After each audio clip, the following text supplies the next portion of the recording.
Thank you, and okay. Thank you, Nila and Aaron and Pilar, for being the ones who bring us all together. And very excited about this moment where we could learn from each other, a different type of moment, and come together. This will be the first in a yearly series on methods through TMIN. And this first year is about mapping, movement, and tracing. And this first one specifically about mapping with Fernanda and Nila. I'm situated in a little town called Lorette in Manitoba. It's just southeast of Winnipeg. It's a Métis town. Show you a little bit what it looks like here. It's fall, starting to get cold, but still sunny and beautiful. It's also Treaty 1 territory, the first treaty that was signed between some First Nations and the government, and also the homeland of many peoples, Shinawak, Niniwak, Dene, Dakota Oyate, and Sinuik. And also the homeland of the Métis Nation and the Inuit as well. And many people taking care of this land. And I came here in 2019, and I also tried to take care of this land and be a good settler here in whatever way I can. My husband has gardens, and I tend to respect and really be grateful and appreciate the land that I am on. Okay, I'll just tell you one more thing about this beautiful place is the sky is very big here. It's in the Canadian prairies.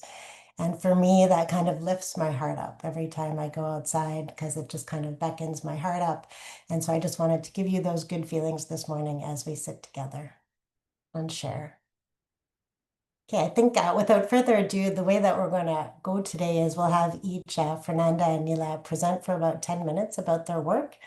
And then they'll engage in a conversation with some prompts from me for about 15 to 20 minutes. And then we'd like the rest of you all to participate as well and join in the discussion. Sounds good? We ready to go? Okay, I think Fernanda, then I'll pass it to you to go first.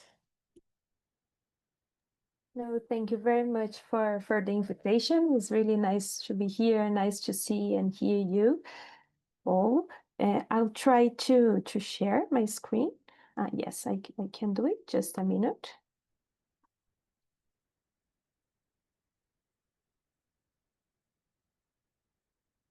Now I think, yes. Can you see it? Yes? Okay. You're seeing the PowerPoint, right? Yes? Okay, perfect. So yeah, thank you very much for this space. I'm going to talk a little bit about a piece or a fragment of the PhD thesis, which I made here in the National University of Colombia in joint supervision with the University of São Paulo. I was directed by Paulo Viñolo, and I had this big honor to have Pilar as my thesis jury member. So I'm going to talk about I'm going to get to mapping, but before I want to make this context.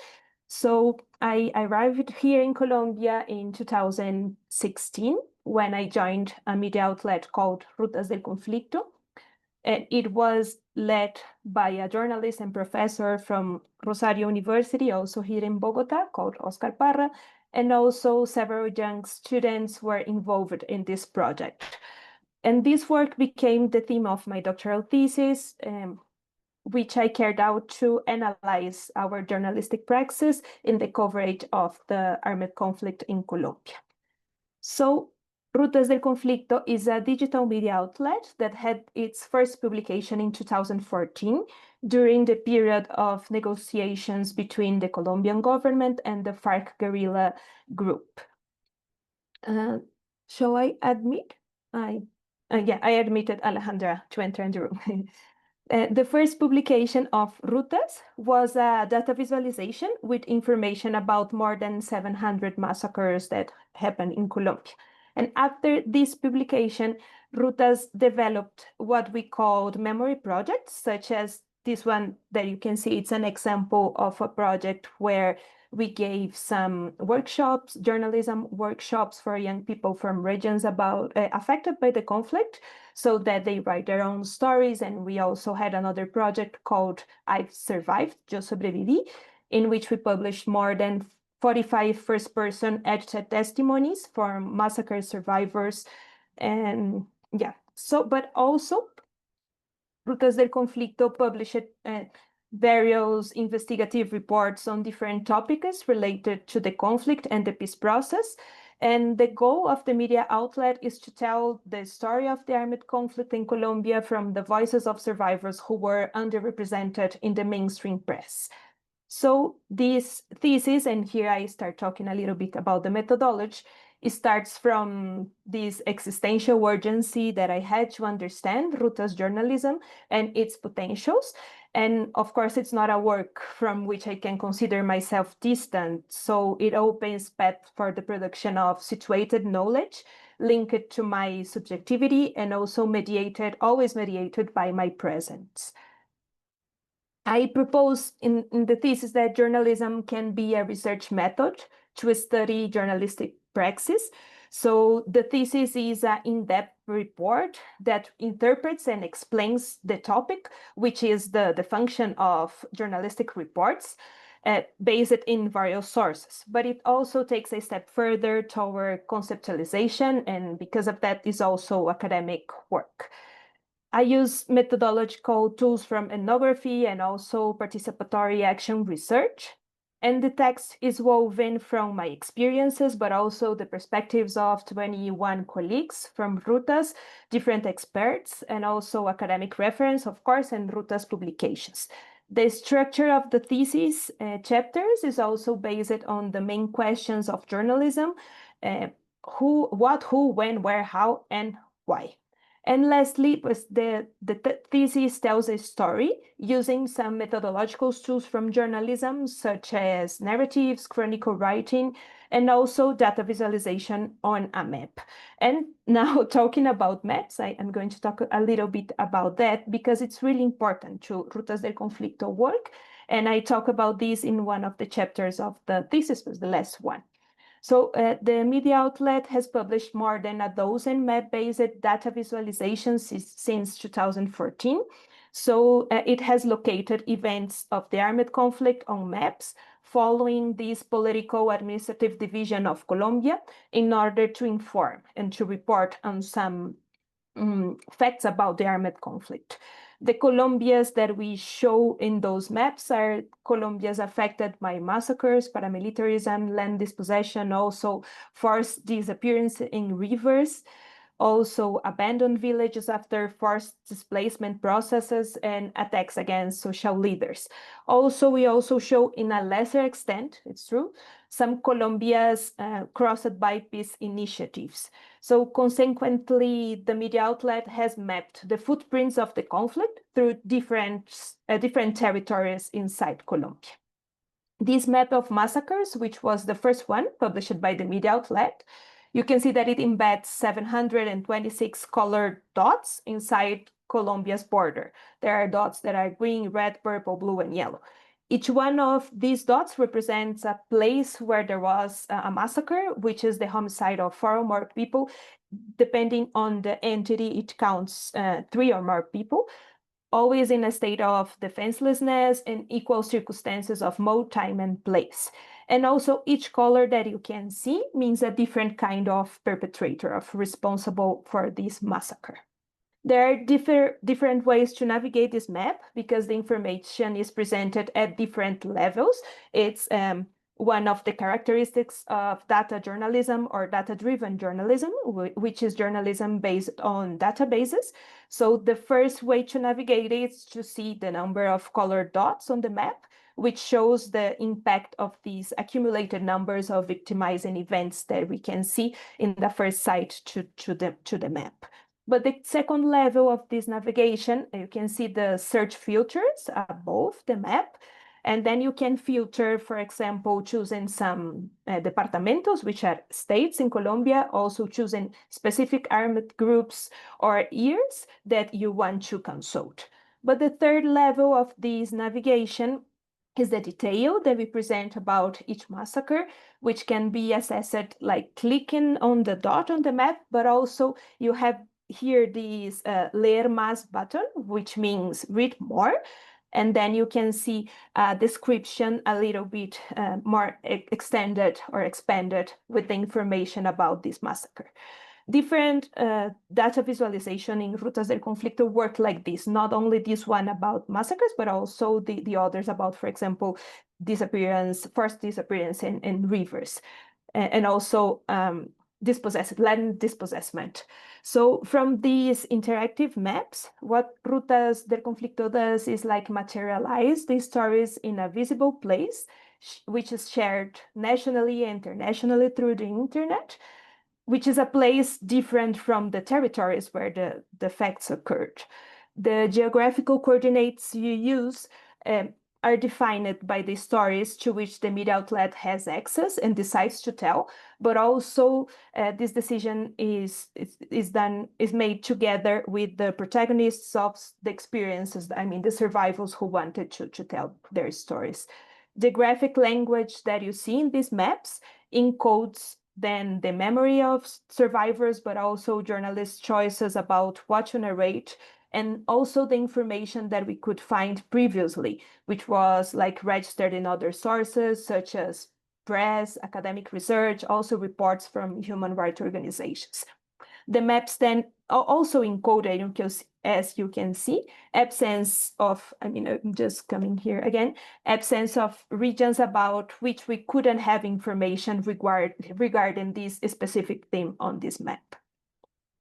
So Rutas del Conflicto paints Colombia's from the stories it publishes, attributing meaning and unity to places in different regions. The media outlets' maps, therefore, are performative. They elaborate Colombias from the journalistic practice of data visualization. And these Colombias are written graphically as works of memories, because based on the geographic coordinates, Rutas associates the map with stories about the armed conflict through texts and also audiovisual materials such as photos, audios, and videos that show the places and the experiences. What I'm calling cartomemography, like a cartography as a work of memories, as at the same time a place of memory and also a repository of information. But nevertheless, I also would like to mention, to finish my 10 minutes, that Rutas del Conflicto also performs Colombia's even when it doesn't publish maps. And to show how it happens, what I made was to visualize in a cartography the multimedia feature that the media outlet had published. I mean, we had another kind of publications, but the 32 multimedia features were the ones which had the deepest investigative work. So what I did was to visualize them also in a map using these data journalism techniques. So I built this spreadsheet whose main variable was not massacre or not disappearance this time, but the multimedia features that we had published. And they appear in the Excel sheet with their name, with their title. And based on that 32 multimedia features, I could break them down into 132 places that are in 29 Colombian departamentos, so 29 Colombian states, out of 32 in total, or 36. I'm sorry, here I got confused. But yeah, we didn't visualize, we don't have special multimedia features about all the states in Colombia, but about the majorities of them. And then I used Google Maps, and it's a tool in Google which is called My Maps to visualize this information in the map of Colombia. And it's also an interactive cartography where you can click in each point and access the information of each multimedia feature that we published. So doing this map about our maps, I could realize that, of course, that data visualizations that I mentioned before perform Colombia's affected by the conflict in Colombia, but also all the publications of Rutas del Conflicto together perform a country, perform a place of memory crossed by the armed conflict. I think that's it that I'd like to present at first. Thank you very much, and then we can talk more about the dialogue.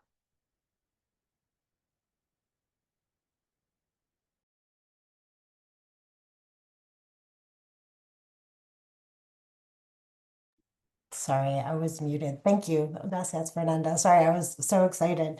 And I'll be very excited to hear more from you soon. But before we get to ask Fernanda all types of questions, we're going to turn to Nila for her 10 minutes. Thank you. Yeah, thank you so much, Fernanda. I'm like just jotting down a lot of things from your presentation. And yeah, first of all, I joined you this morning from the unceded traditional ancestral territories and home of the Musqueam, Squamish, and Tsleil-Waututh peoples who have been stewards of this land I know I'm a guest in. And I'd like to thank Lara and the rest of the Training and Mentorship Committee for this opportunity to discuss our projects. And of course, also thanking Pilar and Erin for putting together, and Brandon as well for putting together an edited book where my side project currently nestled in. So I'll share my screen if I remember how to do this. Okay, there we go, share. Can you see my screen? Okay, so it's just going to be slides that looped automatically, so I don't have to worry about it, and it's just going to be like some pictures put together.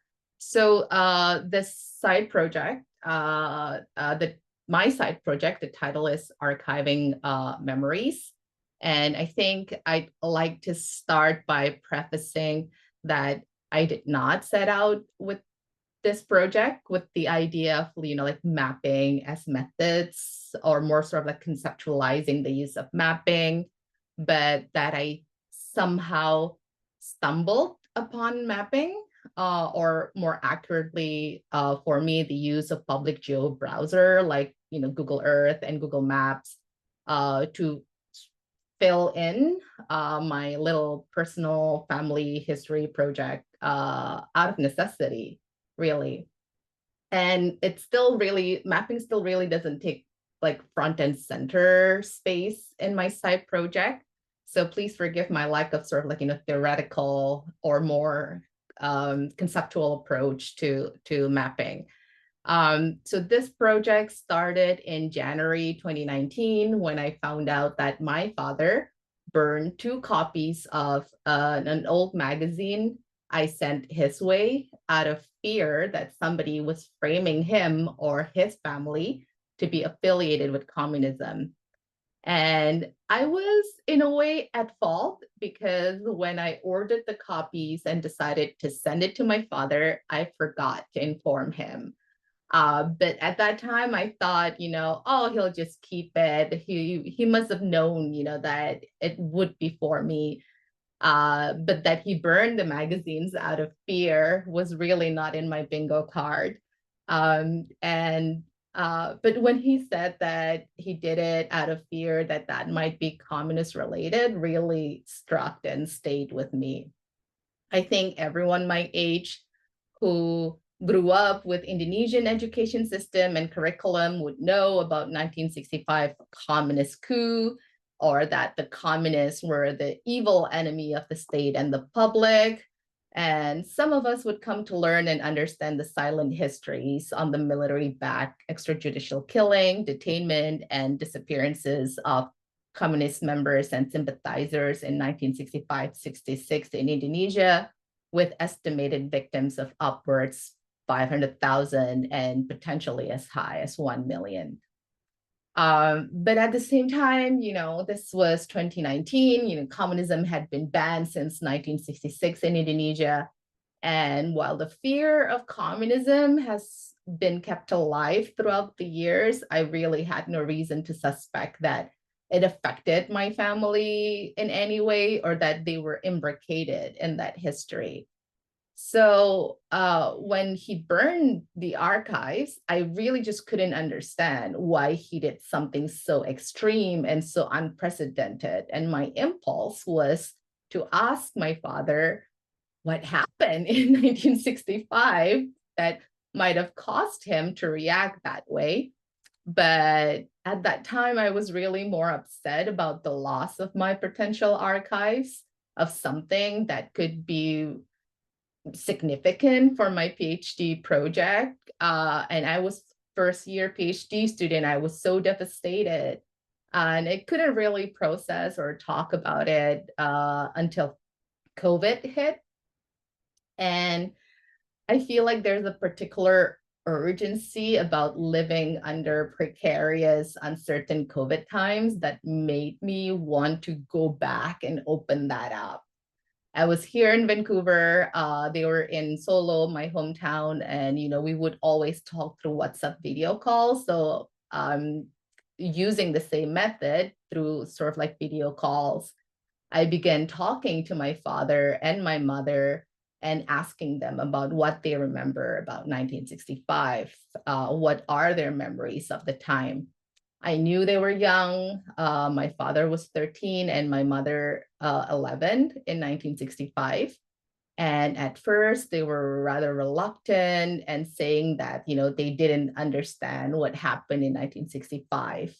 They didn't know anything. So as if they were sort of like living outside of those contexts. And even when they started opening up more about what they remembered happening, I couldn't really grasp the place that they described to me. And I think this difficulty arose due to my kind of like limited understanding of the places they inhabit and consider as familiar. So when they described to me where something had taken place, I wasn't sure whether I understood it accurately. I was solely relying on their verbal guidance at that time. So I cannot be sure, am I understanding the location correctly? And because this was COVID time, right? Everyone was on lockdown. My partner and I would go on, virtual dates through Google Earth. So, we can be like, oh, we're having pastries in Paris, visiting the Louvre. And so when we did that, I was like, what if I try to incorporate this? I thought to myself, what if I use Google Maps and Google Earth to try to locate their places of memories and then sharing it with them to ensure that, we are on the same page. And so when I incorporated GeoBrowser in our conversations, I noticed that something changed. GeoBrowser became a portal to place and memories in our intergenerational conversations. It serves as a different entry point to memories. It transports real side of memory to the virtual and in a way allows us to share that side of memory within our online conversations. And I think in a glance, this might even seem more distancing, but my parents' excitement to see the marvel of technology, that even at a distance, we all can see and in a way be in the same place of memory together allows intimate and vulnerable moments to come to fore.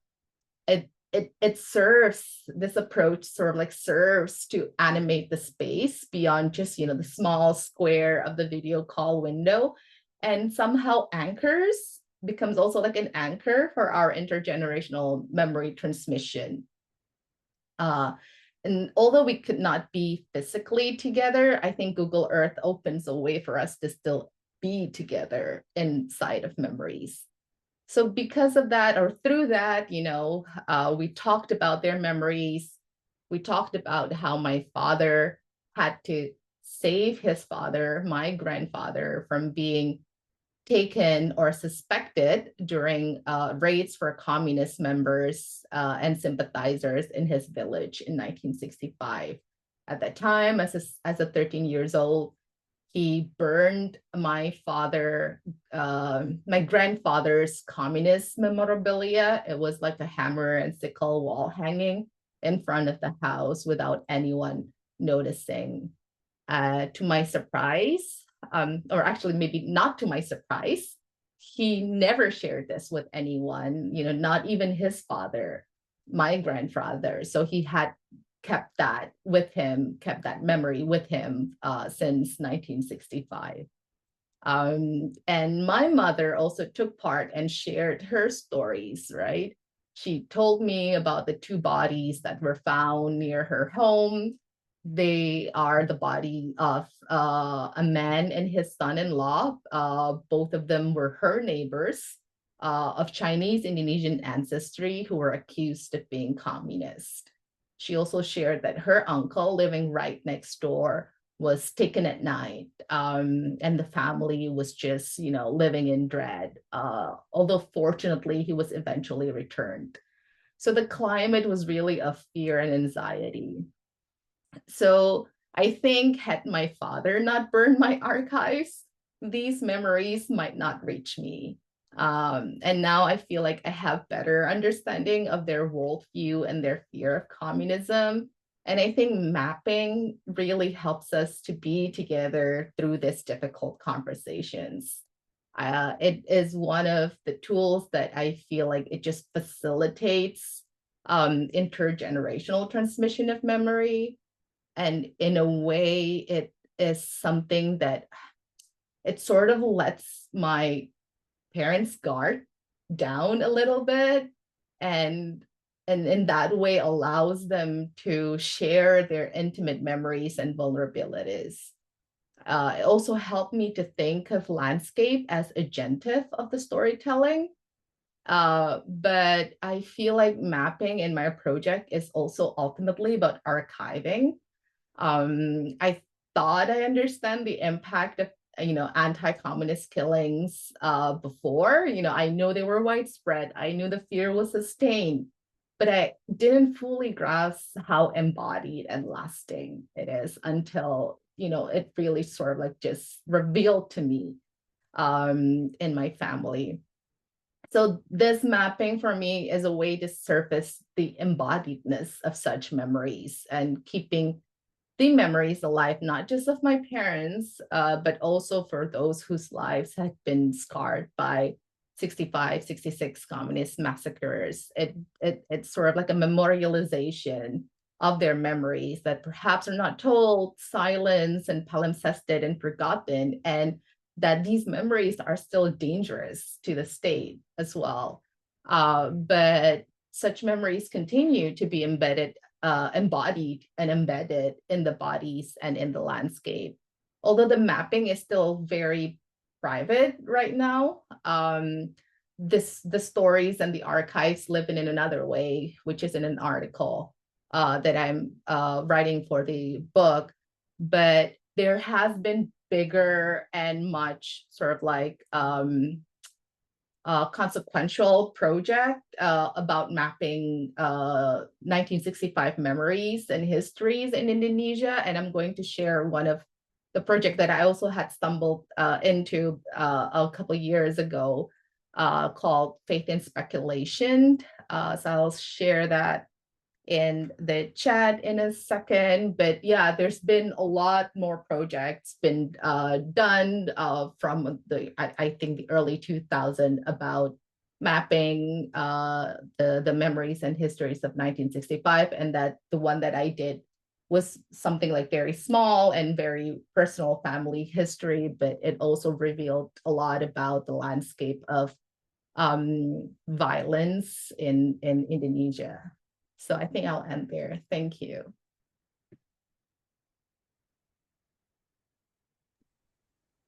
Thank you, Nila.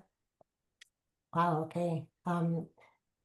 Both your work is so different, so I'm very excited to ask you some questions. And it would be good if you could also just have it as a conversation between each other, I think, for the next 10 minutes, if that works, if ever there is that discussion to be had. But I'll use something that Nila said, that the maps are portals to places in memory. And so they're portals to places of violence and memories of violence as well.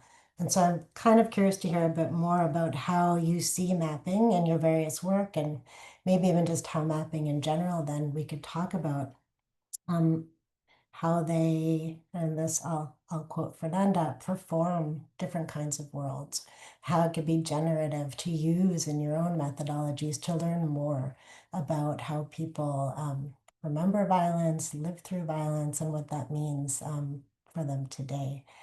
So I was wondering if you could take that and see where that goes. Do you want to start, Nila, this time? I have a quick question for you. I'm sorry, I'm going to get back to the question after. With Google Earth, do you use like current images or images from past times? Use more current images also because, and maybe this is something that we'll get into the conversation later, because mapping geo-browsers are inherently discriminate and unequal. So a lot of places that are deemed less valuable did not really get proper imaging. So there had not been historical images prior to, I believe, 2002 or 2005, so still very, very recent. I think they started the historical imaging from 1985, but you cannot see anything in 1985. So I just used the recent ones. All right, thank you very much. And I'm sorry to make a question and to break the logic of this space, but I loved your presentation and I had this question on my mind. Thank you very much for sharing. So about what do the maps represent, or what we understand from the maps?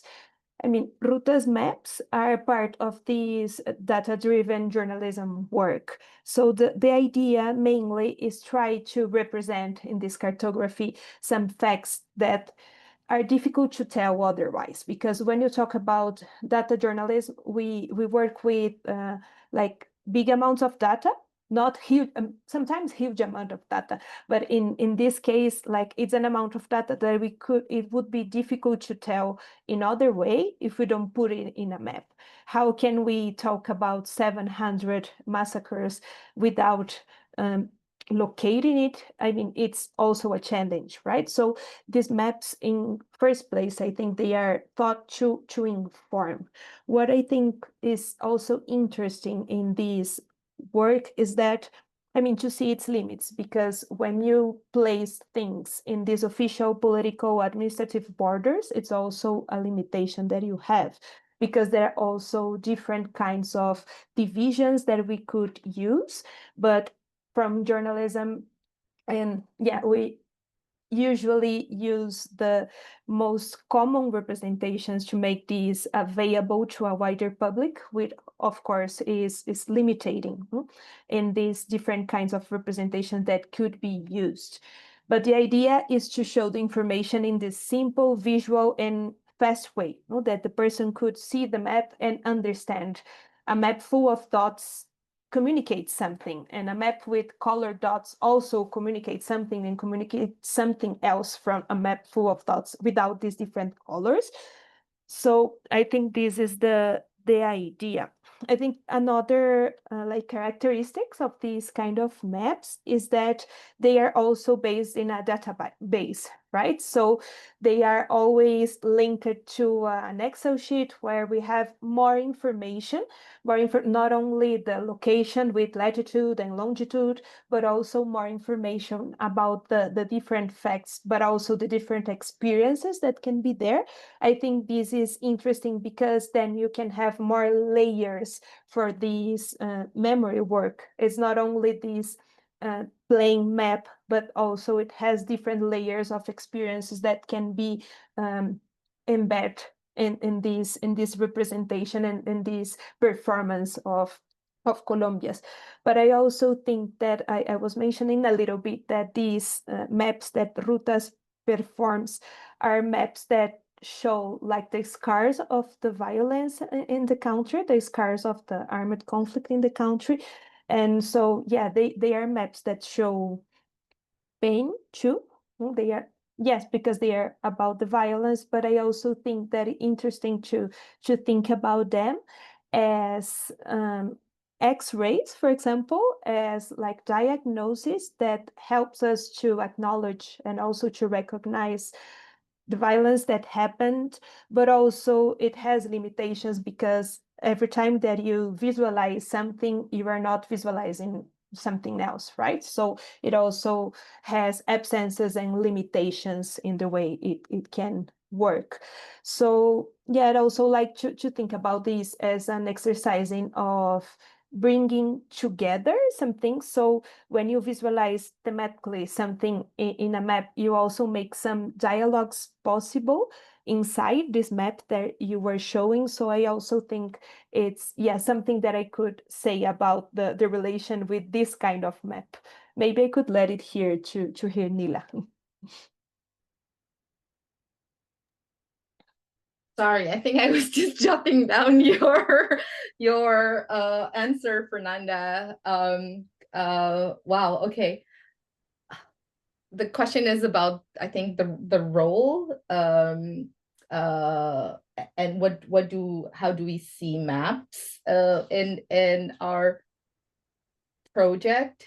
I think first of all, I use the maps as a way to visit or revisit places of memory together, especially because it was during COVID, right? So there really wasn't another way to do this sort of like being together differently. So it was very convenient to come to or visit places or sites of memories together.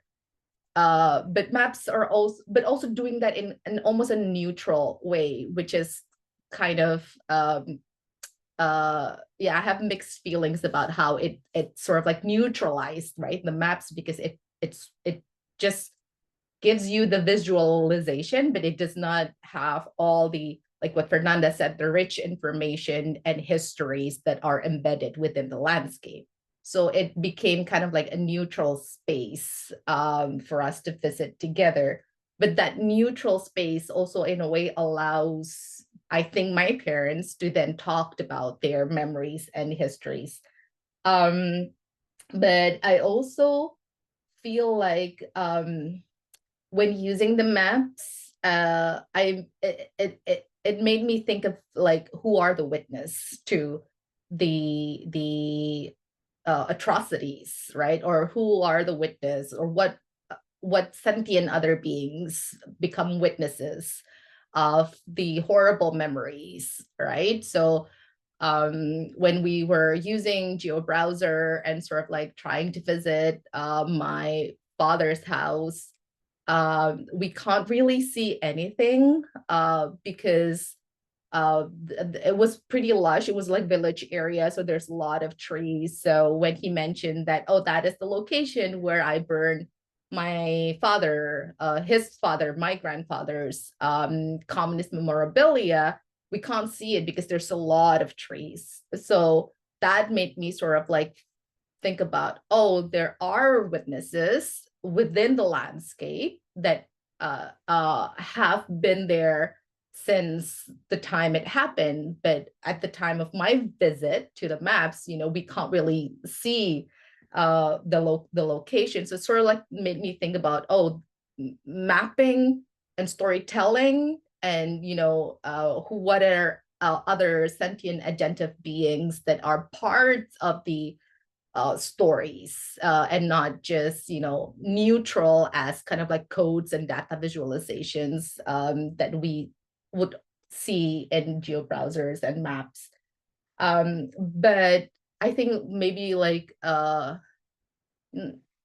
different from what Rutas and Fernanda did, because it's public and national, and this information is important for people to access.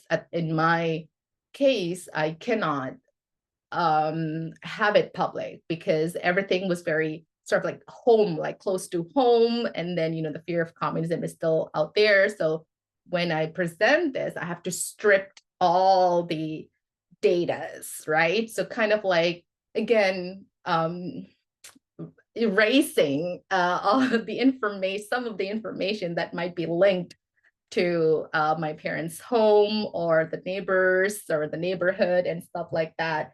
So it's kind of like a contentious tool.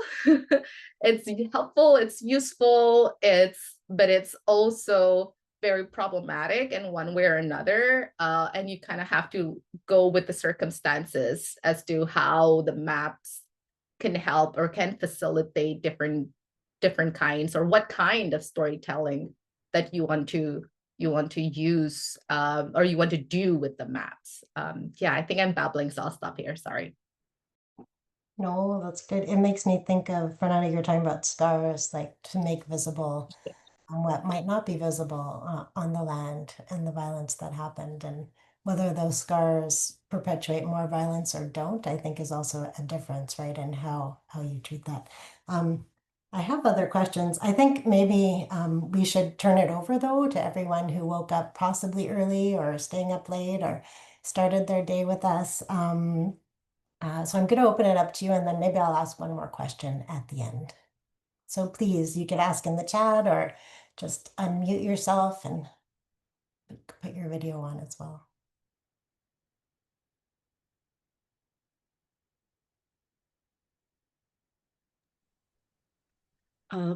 First of all, thank you so much for Fernanda and Nila. This has been fascinating. I am looking forward to actually have a reading of your thesis because it looks like, yeah, it will be something amazing that I am more familiar, of course, with the Colombian scope of violence and all what happened at the history, but not with Indonesia. So I didn't know that 65 and 66, for example, were the crucial days. And I have more than a question, it's a general comment, because comment in the way that you are looking for these memory places with interacting with all this technology that is fascinating. And for me, as I wonder if it will be kind of continuation of this, like I continue the mapping and seeing how things evolving. In both places, Indonesia and Colombia, the violence is not the same, but still there is some, as Nila said, there still is fear. There still is some occurrence of violence. So I'm in my own country. I am Canadian Peruvians, but still the Peruvian conflict remains with me. And we have another kind of violence right now. So this is one thing, how this mapping can be a project of continuation. And memorialization and the going, because Fernanda mentioned journalism as the method, and that is fascinating for me. Who they were, and the good question is what next. What is next? And because journalists, what I admire for journalists, they always are a few minutes before something happened, because they have this information and they have this keeping track of what happened in the last minute. So I wonder is any of you can just briefly mention what next? How did you see this project, your beautiful memorialization project, going next in kind of in the same location or in overall as your project?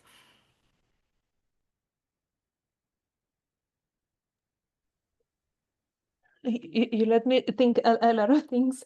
One of them is that the technological tools are really amazing. And thank you very much for your comment. It's really, oh, I'm grateful with it. I'm sorry, sometimes the English doesn't English, as Nila taught me to say. But it's very generous, your comment, is what I was going to say. No, but about the technological tools, I mean, we have a lot of questions about that because, of course, we have possibilities. We also have problems and struggles because when you think about Rutas maps, if you don't have the updated software or the archive conserved in the right way, you can lose everything, right? So there is also challenges that we face. And also now with AI, it also opens a lot of new questions about how is it going to be used. And also the limitations that Nila was saying about sometimes the satellite images just don't show everything. They show some things, they show some places and don't show other places. And about the continuation of the mapping by Rutas del Conflicto, I mean, we don't have now like a huge project of data visualization. We want to do it about forced displacement, trying to track the forced displacement that happened after the signing of the peace agreement. But also there are ways to update the maps. For example, this map of massacres, we have this one which is from 1888 to 2013, I think. But then some colleagues made another map about new massacres that happened after the signing of the peace agreement, and then you can compare them. The only thing that I would say is that it's important to be clear about the differences in the maps, because there is also a case here in the National Historical Memory Center that they just added to a node map new visualization, so the map got like not rigorous. So yeah, that's something that we have to take care, but it's important to continue visualizing things that happen, because then you're able to compare their movement to in the map. Thank you. Yeah, thank you so much, Eliana, for the generous comment and big questions. Good question. Actually, I don't know what's next. Also because at least for me, this was like I mentioned, this was a side project and it got stalled for a few years, also because I had to actually write my dissertation. So I haven't done anything more on this, but I think the website that I shared on the comments, I think that is a really interesting and really how do I say creative ways of sharing and mapping that is not, how do I say, not using the sort of like the public geo browsers, right? So you don't go to Google Map or Google Earth to see this, but that it's more secured and private in that sense. But the mapping is still there, and then the stories and narratives are embedded there too, so you know what happened, what took place in those sites of memory. So I think that's really sort of like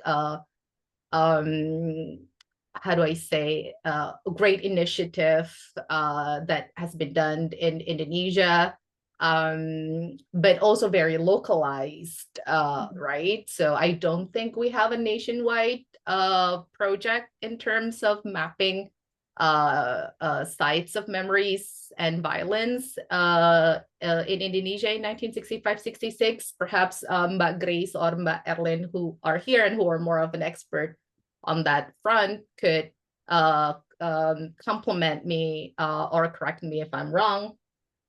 But yeah, I think those are sort of like the way to go to continue with the mapping. And I do hope that when I finish my dissertation and I can come home for a longer period of time and just be with my parents, and instead of like, doing so many other things at the same time, I would want to revisit my father's childhood home.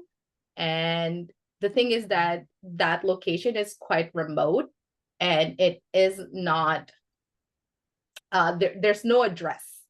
And because there's no address, it's not identifiable through Google Maps or Google Earth.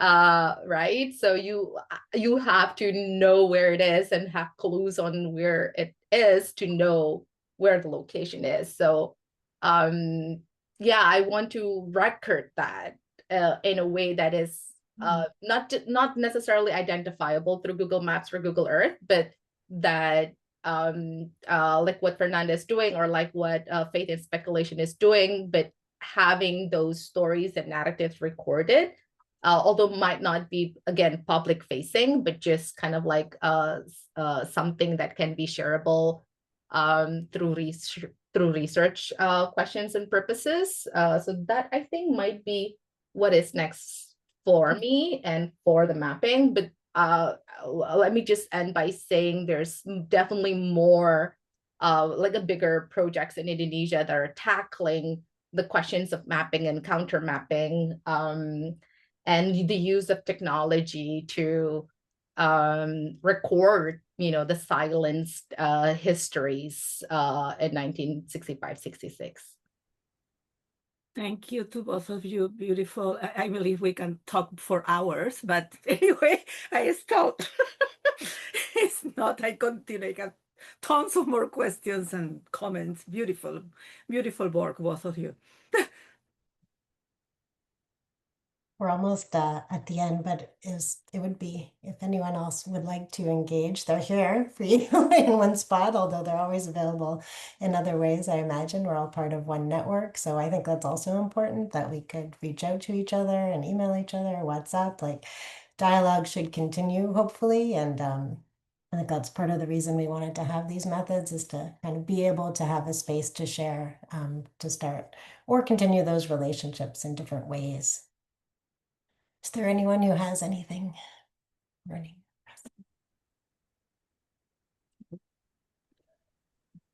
Can you hear me? Yes. Okay, perfect. Thank you. First of all, thank you, Fernanda and Nila. Obviously, I'm a bit more familiar with Colombia, but Nila, I really connected to your project of working with your family and kind of like retracing memory. But I haven't done it with maps before, so like that definitely like opened my eyes to the possibility. But I guess like one really quick question was, I think Nila, you mentioned a bit more, but I believe Fernanda, there's sometimes like limitations for when the map doesn't work. What are some of the ways that you guys have to work around that, or work with that challenge, I guess?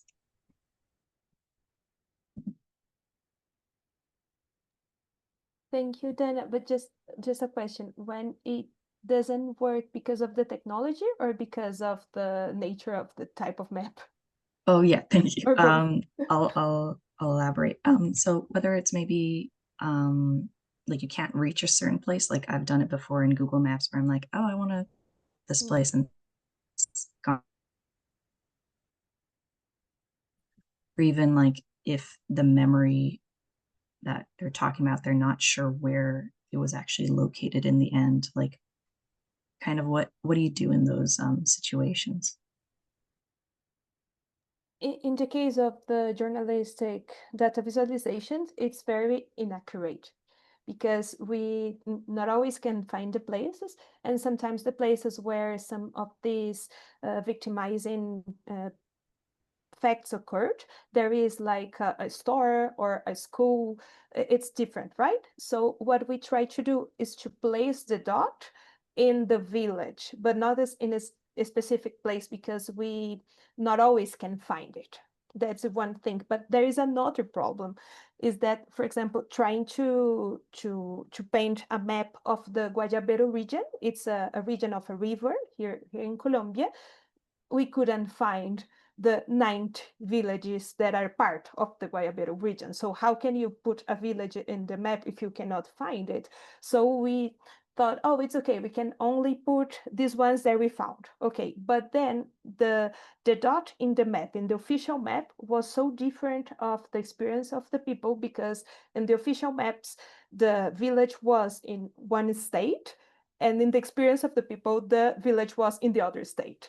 So there is always limitations, and you can explain written, like you can write to explain, oh, for the experience of people, Tercer Milenio village is in Meta. In the official map, it's in Guaviare. But then in the map, you show it in Guaviare, and you are silencing the experience. So I don't know if I answered, but it's we do like this. We do what we can.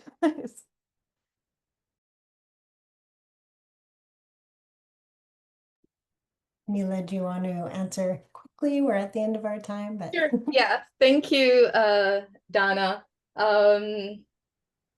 Yeah, I mean, I mentioned a little bit about the limits of the map, and I think what I perhaps could add is that like landscapes change, right? And not all of these changes are recorded through historical imageries.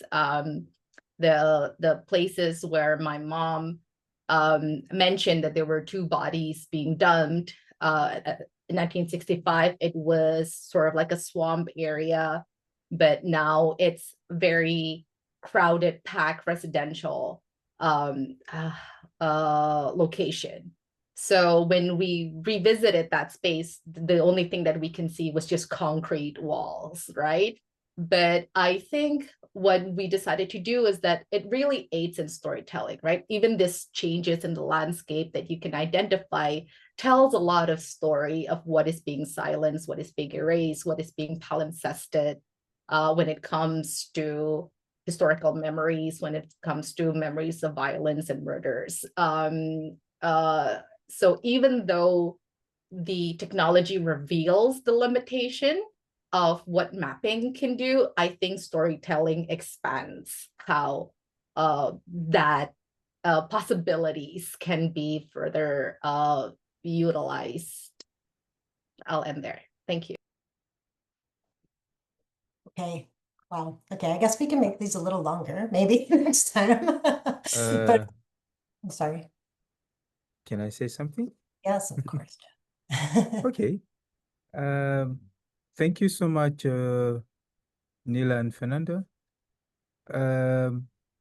It's incredible to see the work that you're doing, but I was wondering, can this be replicated in other areas such as northern Uganda, where some of these sites, massacre sites, were never documented? I think that's possible. For individual killings, it might be a little bit challenging, but still, it can be something that can be replicated, right?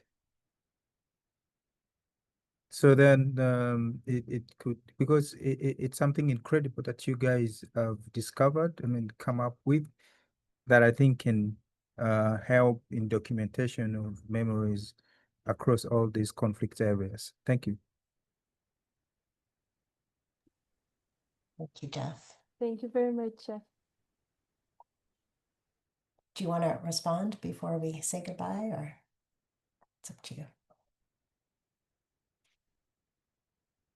Okay. So just, oh, go ahead, Nila. I saw you clicked it, so you No, can't. I think I just wanted to say, yeah, absolutely can be replicated, Jeff. And I think Fernanda did an amazing work with the Excel sheet, and then, you know, having the coordinate recorded there.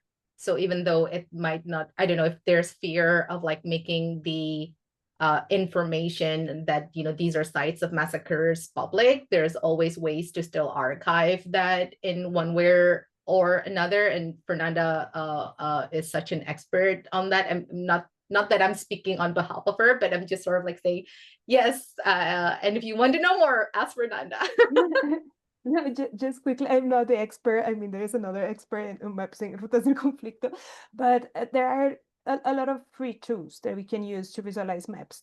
My maps from Google is really easy to do, but it's not so beautiful. You cannot change things. There are another kind of tools that are also free. They are developed, for example, in some universities, communication programs of university, that they develop tools for journalists and let it free. So I can send you these tools for you to start like trying to manage them, because they are yeah, some of them, like Data Wrapper is a free tool that is really used for by like big newspapers in the world, like the New York Times, the Washington Post. But for me, it's not so easy to use. But the My Maps tool is really easy. I was in the tool that you shared, Nila, Time Map. Time Map is also free, right? But it's not so intuitive. It's not so easy to use for, I mean, for me. But I think it's also the case of trying. Okay. Yeah, I'll just say a very Okay. thank Are they embeddable? Can you embed those on websites? Yes. Ah, okay. Because then we look at the element of access to researchers or scholars or anybody would want to know locations of massacres or whatever happened. I think it would be nice to have a website that you can embed that for easy access. Yeah.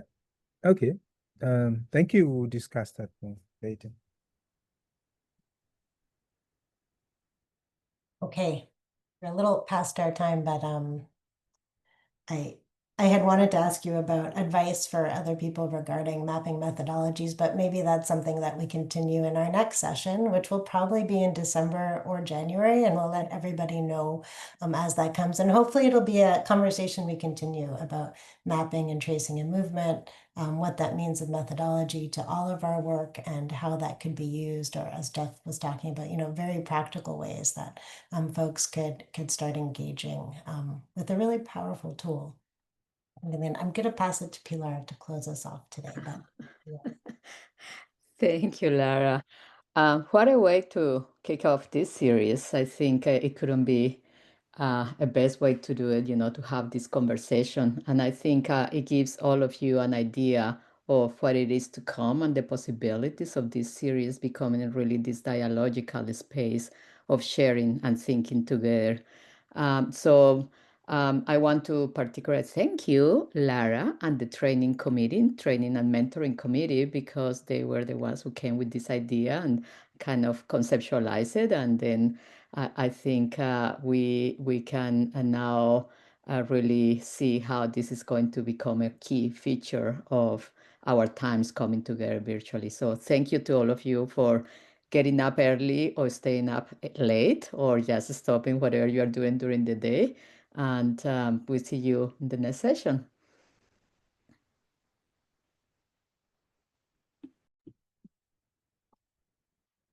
thank you.